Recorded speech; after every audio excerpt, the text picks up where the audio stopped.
আসসালামু আলাইকুম ওরহমতুল্লাহি ওবরাকাতু। গ্রামীণ হজ পরিবারের পক্ষ থেকে আমি মোস্তফা আখলাক।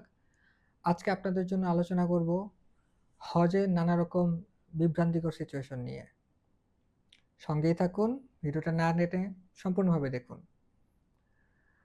আমরা যারা হজে যাই তারা সাধারণত একটা অভিযোগ অনেকেরই থাকে, সবার না, অনেকেরই একটা অভিযোগ থাকে যে আমাদেরকে যতটুকু দূরে হোটেলে রাখার কথা ততটুকু হোটেলে রাখা হয় নাই।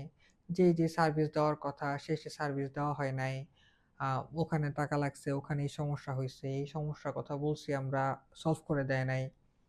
এরকম নানা রকম অভিযোগ থাকে আমাদের। প্রত্যেকটা হাজির যে থাকে তা না, অনেক রকম হাজিদেরই থাকে। তো এই সমস্যাগুলো কেন হয় সেগুলো নিয়ে আমরা একটু বিস্তারিত আলোচনা করব আজকের এই ভিডিওতে।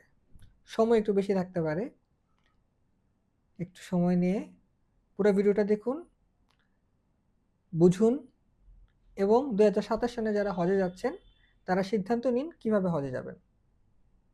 শুরু করা যাক।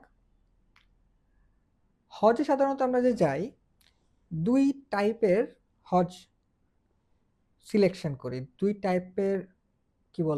টাইপের সোর্স থেকে, মানে দুই টাইপের উৎস থেকে আমরা হজের প্যাকেজগুলো সিলেক্ট করি। যেমন প্রথমত হচ্ছে আমরা এলাকায় খবর নেই যে কে হজ নিয়ে যাচ্ছে, কে হজ করায়, কার মাধ্যমে হজ করায়, তাদের মাধ্যমে আমরা যাই। প্রত্যেকটা এলাকায় সো কল্ড দালাল টাইপের একজন থাকে, তো যিনি সাধারণত হজে নিয়ে যান। গ্রামে গঞ্জে জিনিসটা বেশি দেখা যায়। তো দেখা যায় যে এক একটা এরিয়াতে একজন বা দুজন থাকে, তারা জানে যে উনি হজে নিয়ে যায়। তো সাধারণত উনার মাধ্যমে যখন হজের আদ্যোপান্ত আমরা জানতে চাই বা হাজিরা যখন জানতে চায়, তখন ওই আদ্যোপান্ত উনি হজ করে এসেছেন, উনি হজে এর আগে নিয়ে গেছেন। তো এই আদ্যোপান্ত যখন জানানো হয়, তখন উনি হাজিদের কাছ থেকে একটা নির্দিষ্ট অঙ্কের টাকা হজ বাবদ নিয়ে নেন। তো উনি যখন হজ বাবদ নির্দিষ্ট অঙ্কের টাকা একটা হাজির কাছ থেকে নিয়ে আসেন, তারপর উনার কাজ হয় বিভিন্ন এজেন্সিতে যাওয়া। এজেন্সিতে গিয়ে কোন এজেন্সি তাকে কত কম খরচে উনি কোন এজেন্সি থেকে ব্যবস্থা করতে পারবেন। ধরেন একটা হাজির কাছ থেকে 7 লাখ টাকা নিল, এজেন্সির কাছ থেকে সে চাইতেছে যে আমাকে 5.5 লাখ টাকার মধ্যে খরচ দেন, 6 লাখ টাকার মধ্যে খরচ দেন। হ্যাঁ, তো যেই এজেন্সি তাকে যত কম দামে সার্ভিস প্রোভাইড করবে, হ্যাঁ, যে যত কম দামে নিতে পারবে, সেই এজেন্সির কাছ থেকে সে কি করে ওই হাজির জন্য প্যাকেজগুলো নেয়। প্যাকেজগুলো নেওয়া মানে হচ্ছে যে ওই হাজির জন্য এই হোটেল সিলেক্ট করে, একটা হোটেল সিলেক্ট করে, তারপর ভিসা করায়, দ্যাটস ইট। একটা এজেন্সি থেকে সে হোটেল আর ভিসা করায় যত কম দামে পারে তত কম দামে। তারপরে ভিসা টিকিট, এয়ার টিকিট যেটা আছে, এয়ার টিকিটও করায় যতটুকু কম দামে বা সাশ্রয়ী রেটে পারে ততটুকু কম দামে সে একটা কমিটমেন্টসে আসে। এক এজেন্সিতে না হলে আরেক এজেন্সিতে যায়। যে এজেন্সি তাকে সবচেয়ে কম রেট দেয় তার কাছ থেকে সে এই নথিপত্রগুলো নিয়ে আসে। নিয়ে এসে তারপর তাকে যখন হজের সময়টা আসে, তো ওই হজের সময় তাকে নিয়ে উনি যায়, ইয়াতে মক্কা শরীফে যায়, মদিনা শরীফে যায়, হারাম শরীফের আশেপাশে থাকে। তো তখন হাজিদের যদি কোনো সমস্যা হয়, হাজিদের ধরেন এটা লাগবে, ওটা লাগবে, একটা হাজির বিভিন্ন রকমের সমস্যা থাকতে পারে। এমনও আছে যে একটা হোটেল উনি চয়েস করছে, ও হোটেলের মধ্যে ছাড় পোকা পাওয়া গেছে। ছাড় পোকার জন্য ওই হাজি ওই হোটেলে থাকতেই পারতেছে না, তাই না? তো ছাড় পোকার এগেইনস্টে কি স্টেপ নিতে হবে, তো এটা উনি ওই হাজি উনার মুআল্লিমের কাছে উনি বারবার বলতেছে এই সার্ভিস কম, ওই সার্ভিস কম, এই খাবার ভালো না, ওইটা ভালো না। তারপরেও মুআল্লিম উনাকে কোনো রকম সহায়তা করতে পারে না। তো সহায়তা করতে পারে না কেন? কারণ উনি এজেন্সি থেকে আর কোনো সার্ভিস নিয়ে আসেন নাই। উনি এজেন্সির সাথে এরকম একটা ডিলে গেছে যে আপনি আমার এই পাসপোর্টের এই হাজির এগেইনস্টে আমাকে একটা ভিসা করে দেন, একটা এয়ার টিকেট করে দেন, আর এইখানে হোটেলটা বুক করে দেন এতদিনের জন্য। দ্যাটস ইট, শেষ। তো তখন একটা মুয়াল্লেম যখন চায়, সে চাইলেও একটা হোটেল পরিবর্তন করে একটা হোটেলে নিয়ে যেতে পারে না, কারণ মুয়াল্লেমের সাথে এজেন্সির আর কোনো কানেকশনই নাই। তখন হাজিরা ভোগান্তিতে পড়েন, নানাবিধ সমস্যা হয়, এবং এইসব সমস্যার সমাধানে হাজিরা সরাসরি সরকারের তরফ থেকে বা সৌদি সরকারের তরফ থেকে যে সার্ভিসগুলো হাজিদের জন্য বরাদ্দ থাকে সেগুলো আর পান না, এবং না পাওয়ার কারণে হাজিদের নানা রকম দুঃখ কষ্ট বিড়ম্বনার শিকার হতে হয়। আরেক হজ যাত্রী আছেন, আরেক ধরনের হজ যাত্রী আছেন, তারা লাইসেন্স প্রাপ্ত যে এজেন্সিগুলো আছে, লাইসেন্স প্রাপ্ত এজেন্সি থেকে নির্দিষ্ট পরিমাণ প্যাকেজ সিলেক্ট করে তাদের মাধ্যমে হজে গেলেন।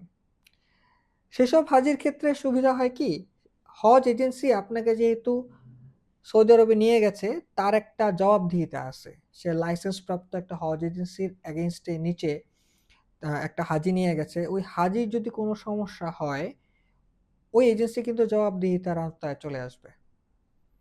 তো এজেন্সি এই জন্য খুবই সতর্ক থাকে যে তাদের নিজস্ব হাজিদের যেন কোনো রকম সমস্যা না হয়।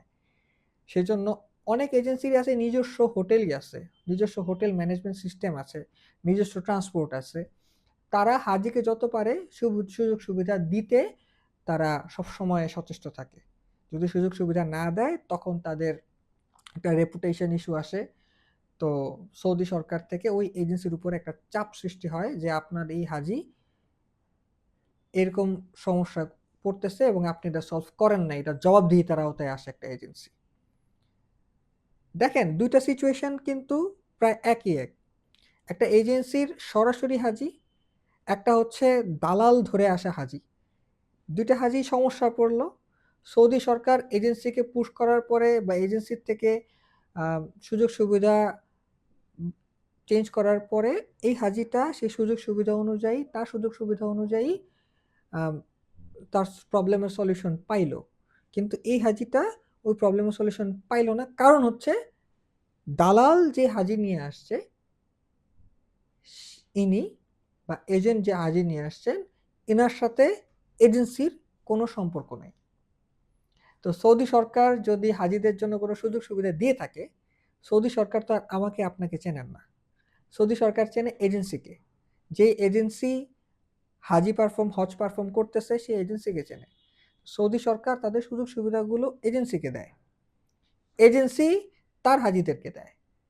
তো এজেন্সি তো ওই এজেন্টকে সুযোগ সুবিধা দিতে বাধ্য না, আবার ওই এজেন্ট এজেন্সিকে সুযোগ সুবিধার বিনিময়ে টাকা কিন্তু দেন নাই। মাঝখানে বড় অ্যামাউন্টের একটা টাকা এই হাজি দালাল ধরে যিনি আসছেন বা এজেন্ট ধরে যিনি আসছেন এই হাজি বড় অঙ্কের একটা টাকা দেবেন হজের জন্য, কিন্তু তার বড় অঙ্কের টাকা একটা বড় অংশ এজেন্টের পকেটে চলে যায়। সেজন্য হোটেলের দূরত্বটা বাড়ে, ভোগান্তি বাড়ে, শাটল সার্ভিসের সমস্যা হয়, পানিতে সমস্যা হয়, মাঝে মধ্যে এমনও আছে যে ছাড় পোকার সমস্যা দেখা গেছে। এটা সব হোটেলে না, তবে হোটেলের মানটা নিম্নমানের থাকে বেশি, কারণ ওই দালালের জবাবদিহিতার কোনো আওতা নাই। ওই দালালকে জবাবদিহি করতে হবে না যে লো গ্রেডের এই হোটেলে কেন রেখেছেন, নুসুক ছাড়া হোটেলে কেন রেখেছেন, তাই না? নুসুক ছাড়া হোটেলে সাধারণত অনেক কম দামে প্যাকেজগুলো পাওয়া যায়, হোটেল ভাড়াগুলো অনেক কম থাকে, ওদের অনুমোদন নাই, তো কম দামে তো নিতেই পারে। তো এখন আমি আপনাদেরকে যেটা বোঝাচ্ছি যে দুই রকমের হাজি, একজন হাজি সরাসরি এজেন্সি থেকে লাইসেন্স প্রাপ্ত এজেন্সি থেকে একজন হাজি হজ প্যাকেজ নিয়ে হজে গেলেন, আর একজন হাজি এজেন্টের মাধ্যমে টাকা পয়সা লেনদেন করে তারপরে হজে গেলেন। এই দুই হাজির মধ্যে পার্থক্যটা কতটুকু হয়? প্যাকেজ পার্থক্য থাকে খুবই কম, হতে পারে সরাসরি এজেন্সির হাজি আর সরাসরি প্যাকেজের পার্থক্য থাকবে সেম প্যাকেজই ধরেন 20,000, খুব বেশি গেলে 20,000, 10,000 এরকম পার্থক্য থাকে। অথচ সার্ভিসের ক্ষেত্রে এজেন্টের আন্ডারের হাজি অনেক অসুবিধার সম্মুখীন হচ্ছেন। সম্মানিত 2027 সালের হজ যাত্রীগণ, আমার তরফ থেকে আপনাদের প্রতি একটা বিনীত অনুরোধ থাকবে এটাই যে আপনি যার মাধ্যমেই হজে যান না কেন, যার মাধ্যমে হজে যান না কেন, আপনার এজেন্টের মাধ্যমে যদি আপনি হজে যান, আপনার এজেন্সির মাধ্যমে যদি হজে যান, আপনার হজে যাওয়া, আসা, থাকা, খাওয়া পুরো ব্যাপারটা আপনি দেশে থেকেই নিশ্চিতভাবে জেনে বুঝে তারপরে যাবেন। আপনাদের হজ যাত্রা ঝামেলামুক্ত হোক, আরামদায়ক হোক, সহজ হোক। সে কামনায় আমি মোস্তফা আকলাক আজকের মতো বিদায় নিচ্ছি। হজ ও উমরা সম্পর্কিত যে কোনো তথ্যের জন্য যোগাযোগ করতে পারেন আমাদের হটলাইন নাম্বারে। আমাদের হটলাইন নাম্বার 013041111166। আমাদের আরও 2টা হটলাইন নাম্বার আছে, সেটা আমাদের পেজে গেলে পাবেন। আমাদের অফিসে এসে ফ্রি কনসালটেশন নিতে পারেন।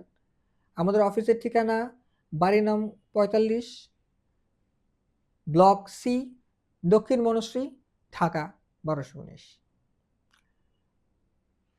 আবার ফিরে আসবো অন্য কোনো ইস্যুতে, অন্য কোনো সমস্যা নিয়ে, অন্য কোনো বিষয় নিয়ে আলোচনা করতে। ততক্ষণ পর্যন্ত আল্লাহ আপনাদেরকে ভালো রাখুক, সুস্থ রাখুক। আসসালামু আলাইকুম ওয়া রাহমাতুল্লাহি ওয়া বারাকাতুহু।